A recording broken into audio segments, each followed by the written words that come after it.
안녕하세요. 꽃꽂이입니다. 10월 9일 다들 무슨 날인지 아시나요? 10월 9일은 한글날로서 훈민정음, 즉 오늘의 한글을 창제해서 세상에 펴낸 것을 기념하고 우리 글자 한글의 우수성을 기리기 위한 국경일입니다. 오늘날 대한민국을 이해하기 위해 먼저 알아야 하는 중요한 사실은 대한민국의 정체성과 한글이 긴밀하게 연결되어 있다는 것입니다. 특히 일제의 식민 지배, 탄압과 멸시 속에서 대한민국은 한글을 중심으로 민족의 정체성을 잃지 않기 위해 저항했던 슬프지만 또 자랑스러운 역사를 가지고 있습니다. 1910년 한일합병, 1919년 3.1 독립 만세운동 이후 일제의 탄압을 피해 만주와 연해주 등으로 이주한 사람들은 민족의 정체성과 독립 정신을 잊지 않기 위해 한글로 된 독립신문을 발행하고 한 민족으로서 정체성과 민족의 독립을 위해 수많은 독립운동가님들의 헌신 위에 대한민국이 세워졌다고 해도 과언이 아닙니다. 랜선 역사 여행 투어 가이드 등대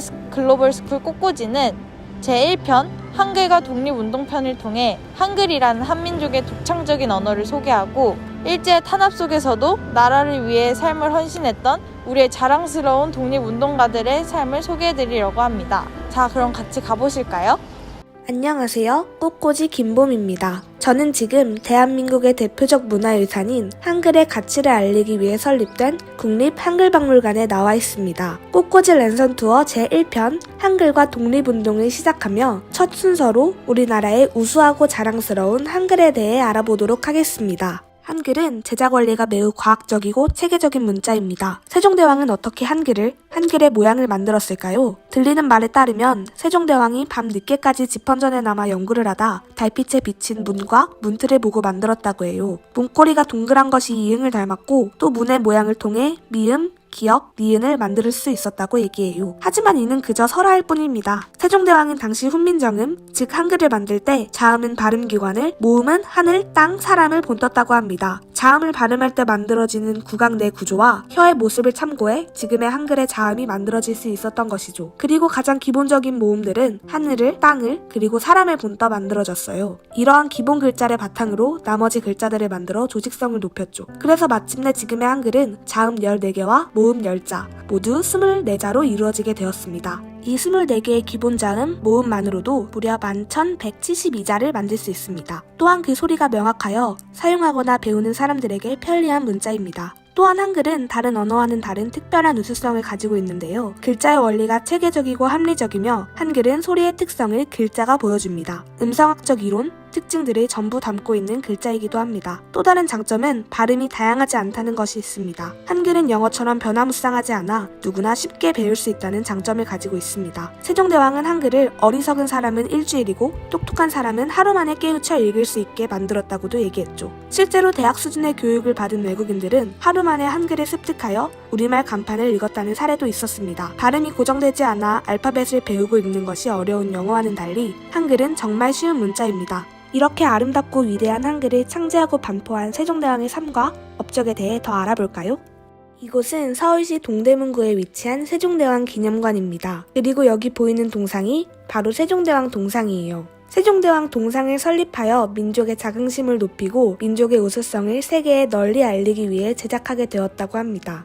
세종대왕은 1397년 5월 15일 한성부 준수방에서 조선 3대 임금인 태종과 원경왕후 민씨의 셋째 아들로 태어났습니다. 22살이던 세종은 1418년 아버지인 태종의 양해를 받아 조선의 4대 임금으로 즉위하였습니다. 세종대왕은 지극한 애민정신과 민본사상을 가지고 한글 반포, 과학기술, 문화예술, 군사, 외교, 농경, 천문의 발달 등 조선시대에 큰 발전을 이루었습니다. 세종대왕상 앞쪽으로 보면 세종대왕이 발명한 혼천이, 치국이, 그리고 해시계 모형이 놓여 있는데요. 세종대왕은 과학기술 발전에 노력하여 장영실과 몇몇 신하들에게 이러한 과학기구들을 만들게 하였습니다. 당시 시대에서는 종에게 벼슬을 주는 것은 허락되지 않는 일이었어요. 하지만 장영실은 노비의 신부님에도 불구하고 세종대왕은 뛰어난 실력을 가진 인재를 잃고 싶지 않아 장영실에게 재능을 마음껏 펼쳐볼 기회를 주게 되었습니다. 그렇게 많은 과학기구들을 만들어 과학기술을 발전시켰습니다. 또한 세종대왕은 일제히 우리나라의 재물을 빼앗고 사람을 죽이는 일들이 발생하는 것을 보고 1419년 대마도를 정벌했어요. 이에 그치지 않고 세종대왕은 조선인들을 괴롭히는 여진족을 몰아내고 조선의 영토를 압록강과 두만강까지 넓혔습니다. 그리고 궁중에 지편선을 설치해 젊은 학자들이 학문 연구에 몰두할 수 있도록 운영하기도 하였습니다. 한 가지 재밌는 것은 이렇게 천재적인 능력으로 많은 업적을 남긴 세종대왕은 고기 없이는 밥을 먹지 않았다고 합니다. 나라에 큰 일이 있어 백성들 모두 고기를 먹지 않는 기간에도 세종대왕은 삼시세끼 고기를 챙겨 먹었다고 하는데요. 세종대왕의 뜻을 받들어 저희 꽃꽂이도 고기를 먹어보려고 합니다. 세종대왕이 즐겨 먹던 음식인 고기를 먹으러 가볼까요? 고고싱!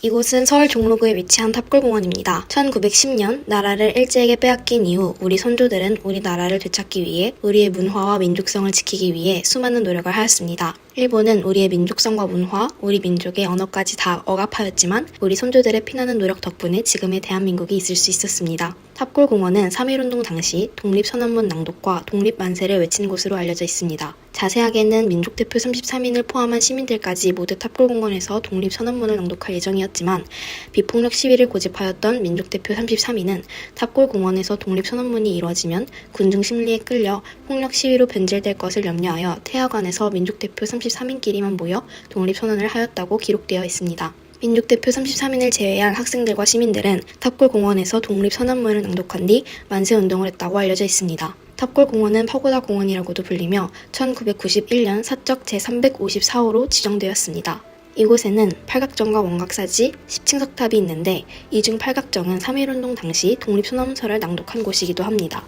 조선어학회는 1931년 장지영, 이은재, 최연배 분들을 중심으로 하여 우리말 연구와 발전을 위해 이루어진 단체입니다. 일제가 우리 민족의 정체성을 빼앗기 위해 가장 먼저 한 일이 우리나라의 글과 말, 언어를 사용하지 못하게 탄압하는 것이었습니다. 이렇게 일본이 우리의 역사와 민족 정신을 말살하려고 하자 조선어학회는 우리 말과 글을 연구해 사람들에게 알리고 민족 정신을 지키고자 노력했습니다. 언어는 우리 민족만의 정체성이자 우리 민족을 나타내고 보여주는 것이기 때문에 언어를 지키는 것은 당시 선조들의 사명이자 임무였습니다. 조선어학회는 일제의 탄압 때문에 끝까지 유지되지는 못했지만 광복 이후 한글 학회로 이름을 바꾸어 활동하였고 1945년 일본에게 빼앗겼던 큰 사전 원고를 다시 되찾으면서 총 6권의 우리말 큰 사전을 편찬해냅니다. 당시 이 모습을 아주 잘 보여주는 영화가 있는데요. 2019년에 개봉한 말모이라는 영화입니다. 이 영화는 일제강점기 당시 우리나라 상황과 그 속에서 우리 선조들이 한글을 지키기 위해 어떠한 노력을 했고 또 어떠한 일들이 일어나는지를 잘 표현하여 보여줍니다. 여러분도 말모이 영화를 통해 지금 우리에게는 너무나도 당연한 우리의 언어, 한글에 대해 다시 한번 생각하고 감사했으면 좋겠습니다.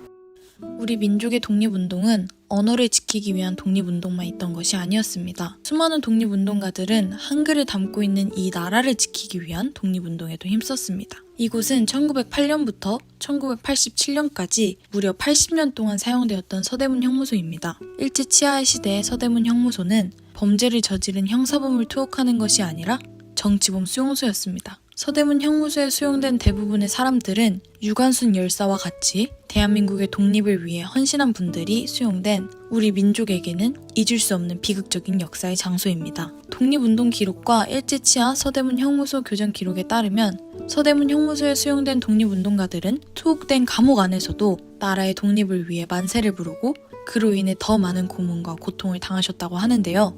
고통스러운 우리의 역사의 한 페이지이지만 절대로 잊어서는 안 되는 아픔의 역사, 나라와 민족을 위해 자신의 삶을 드린 수많은 독립운동가들의 헌신과 눈물이 담겨져 있는 역사. 지금부터 나라와 민족을 위해 하나의 미랄처럼 자신의 삶을 드렸던 우리의 독립운동가들의 이야기를 들려드립니다. 1908년에 처음 지어진 이 감옥의 이름은 서대문 형무소가 아닌 경성 감옥이었습니다. 그런데 1912년 대규모 감옥으로 신축되어 서대문 감옥으로 1923년에는 서대문 형무소로 이름을 변경하며 점차 규모를 늘려갔습니다. 왜냐하면 당시 일제 탄압에 맞서 독립운동을 하는 소위 사상범들이 급증했기 때문에 이들을 수용할 대규모의 수용소가 필요했었습니다. 서대문 형무소는 대한민국의 독립운동 역사에 있어 매우 중요한 의미가 있는 역사적인 장소입니다. 왜냐하면 서대문 형무소에 수감된 수많은 사람들이 감옥에서조차 독립운동의 열의를 꺾지 않고 투옥된 감방에서조차 독립을 위한 만세운동을 벌이고 전국으로 만세운동이 확산되는 것을 통해 무단 통치의 위기를 느낀 일제 이후와 정책을 중심으로 문화 통치로 전환할 수밖에 없었던 계기를 제공했기 때문입니다. 서대문 형무소가 처음 개소된 이유는 독립운동을 위해 자신의 삶을 헌신했던 의병을 수용하기 위해서였습니다. 조선의 억울한 국제 상황을 알리기 위해 파견되었던 헤이그 특사가 일제에 의해 제재당하고 헤이그 특사 중 한 명이었던 이준이 사망하며 한인들의 분노는 더욱 커져갔습니다. 그리고 그 분노는 또 다른 의병 활동을 일으키게 되었죠. 일제강점기 일제의 무자비한 탄압 속에서도 한민족의 독립운동은 멈추지 않았습니다. 그리고 일제는 이런 독립운동을 잠재우기 위해 사건을 조작하면서까지 무고한 사람들을 수감하기도 하였습니다. 독립운동가들은 3.1운동 이후 국내뿐만 아니라 전 세계에 일제의 만행을 알리고 나라의 독립을 위해 자신의 삶을 던져 일제에 저항하며 독립운동을 이어나갔습니다. 일제강점기를 전 세계에 알리고 조선은 독립적인 자주 국방을 실현하는 독립적인 나라이며 일제강점기로부터 독립하기 위해 대한민국 임시정부를 설립하고 외교적으로도 나라의 독립을 알리기 위한 일들을 쉬지 않았습니다.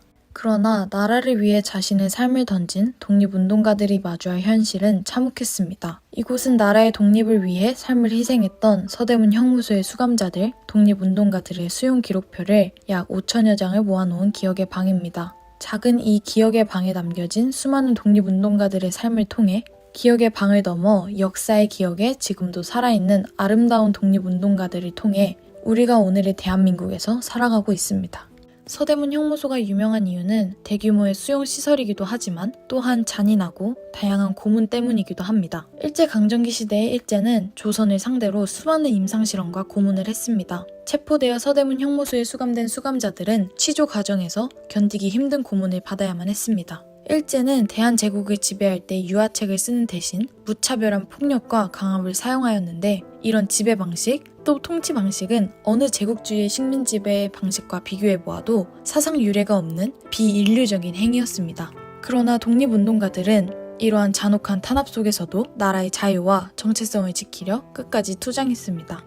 일제는 수감자들을 상대로 수많은 고문을 하였는데 그중 대표적인 4가지의 고문 중 첫 번째는 물고문입니다. 수감자들의 머리를 강제로 수조에 집어넣거나 코 또는 입에 물을 들이부어 호흡을 곤란하게 하여 고통을 주는 방법인데요.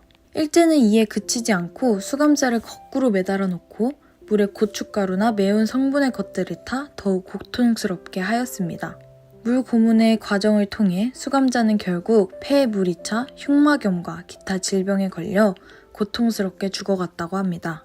두 번째 고문은 손톱 찌르기 고문입니다. 일제는 수감자들의 손톱 밑부분을 굉장히 날카로운 꼬챙이로 찌르거나 손톱을 빼는 등 여러 가지 방법으로 수감자들에게 고통을 주었습니다. 그리고 심할 경우에는 손톱으로 끝나는 것이 아니라 손톱을 찌르는 데 사용되었던 꼬챙이로 입속까지 마구 찔러 고통을 주는 고문 방식으로 수많은 수감자들이 죽음보다 더한 고통을 날마다 겪었다고 합니다. 이 고문은 상자를 이용하여 하는 고문인 상자 고문입니다.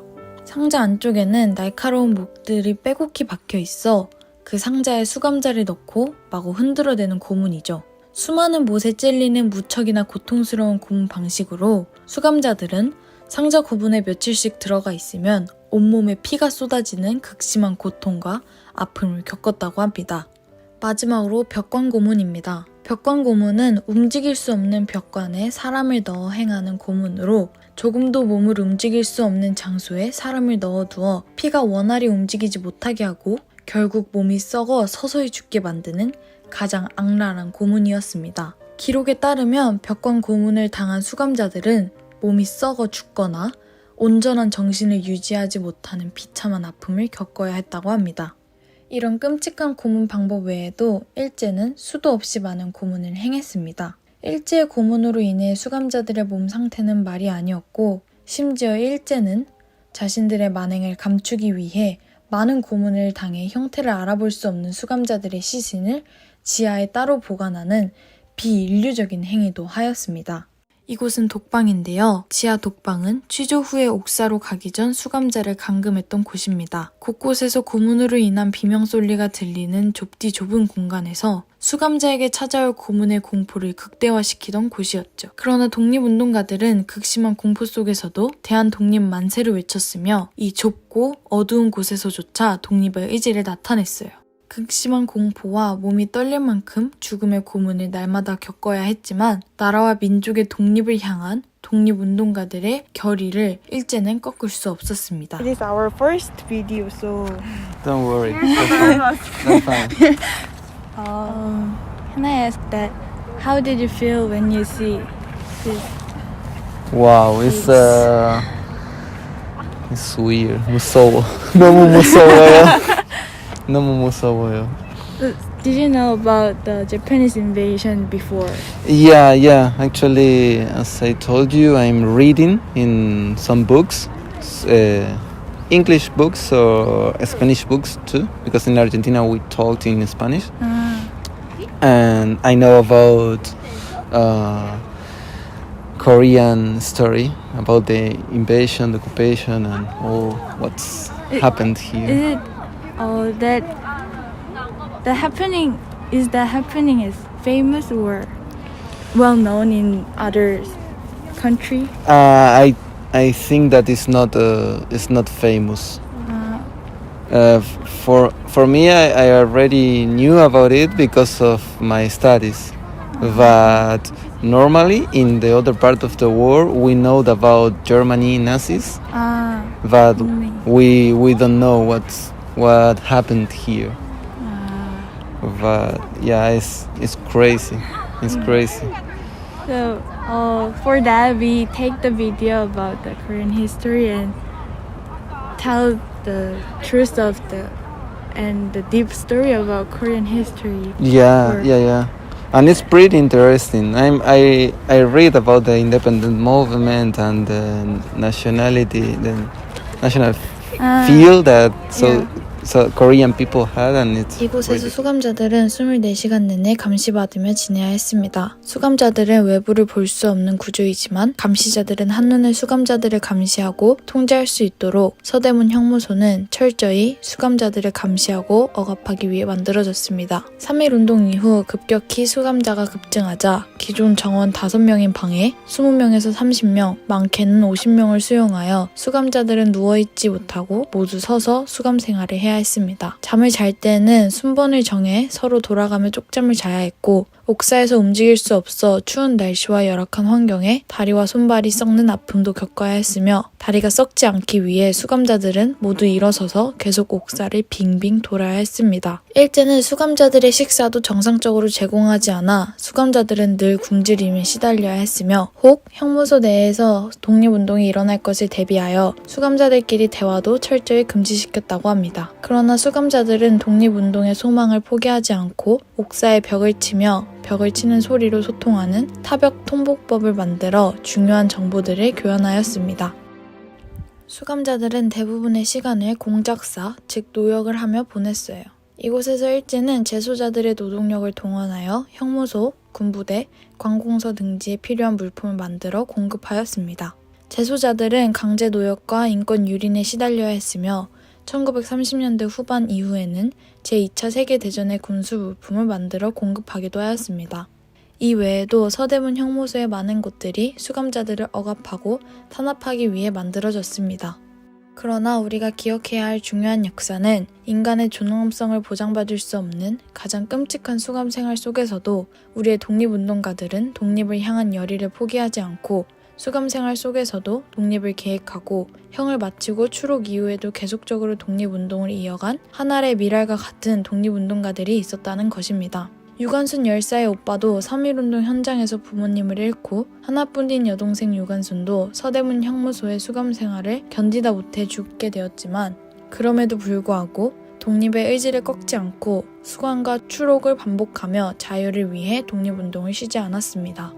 끔찍한 수감소에 수감이 되어도 포기하지 않았던 수많은 독립운동가들의 노력과 행동으로 인해 지금의 우리가 이곳 대한민국에서 대한민국 국민으로서 살아갈 수 있는 것 같아요. 이 모든 것들은 압제와 탄압의 단순한 피해자가 아닌 굴하지 않은 강인한 저항의식과 단결력은 아마도 자신의 자유와 평화는 스스로 쟁취해야 한다고 생각한 이 땅의 사람들의 정신이 아니었을까 생각합니다. 한편에서는 대한민국의 독립은 2차 세계대전 속 일제의 패전국이었기에 이루어진 것으로 독립운동가들의 노력이 아니었다는 의견도 있지만 저는 끝까지 한국의 문화를 지키고 정체성을 지켜주셨던 독립운동가들 덕분에 지금의 우리가 있는 것 같습니다. 그때 당시에는 그저 계란으로 바위치기와 같이 보였을지도 모르지만 그때 희생과 저항의식이 있었기에 지금 우리가 이렇게 대한민국의 정체성을 가지고 살아가고 있는 것 아닐까요? 그때 모진 일제의 억압과 통치 속에서 굴복하지 않고 맞서 싸웠던 이들이 있었기에 우리가 지금 한글을 사용하고 있는 게 아닐까요?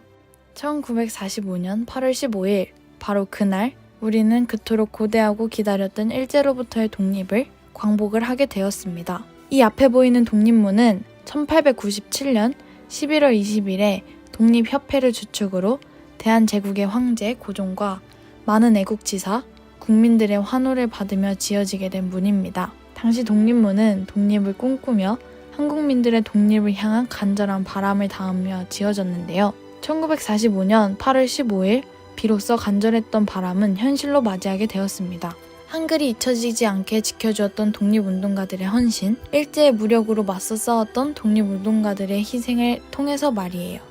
각기 다른 방법들로 독립을 향해 나아갔지만 모두의 꿈이었던 독립과 보다 가까워지고자 했던 마음들은 하나같이 뜨거웠을 것 같아요. 이렇게 한글날 기념 한글에 대해 그리고 한글을 또 대한민국을 지키기 위한 독립운동가들의 삶에 대해 살펴보았습니다. 지금은 아무렇지 않게 쓰이고 있는 이 한글은 세종대왕의 백성을 사랑하는 마음에서부터 나오게 되었고 또 세계에서 유일한 역사를 가지고 있는 문자이며 각국의 찬사를 받고 있는 문자입니다. 또한 우리는 이런 유일무이한 한글을 잃어버릴 뻔한 일제강점기도 겪었지만 독립운동가들의 조국을 사랑하는 애국심과 포기하지 않은 저항의식으로 1945년 8월 15일 광복이 될 때까지 끝까지 지켜낼 수 있었어요. 잔혹하고 또 잔인했던 일제의 통치에도 굴하지 않았던 독립운동가들의 헌신을 통해 또 이 수많은 노력들과 마음을 통해 우리는 지금 아주 편히 한글을 사용할 수 있고 또한 이로 인해 대한민국의 정체성도 지켜낼 수 있게 되었죠. 우리 모두 세종대왕님께 독립운동가 분들에게 보다 나은 삶을 선사해 주셨기에 감사 인사. 감사합니다.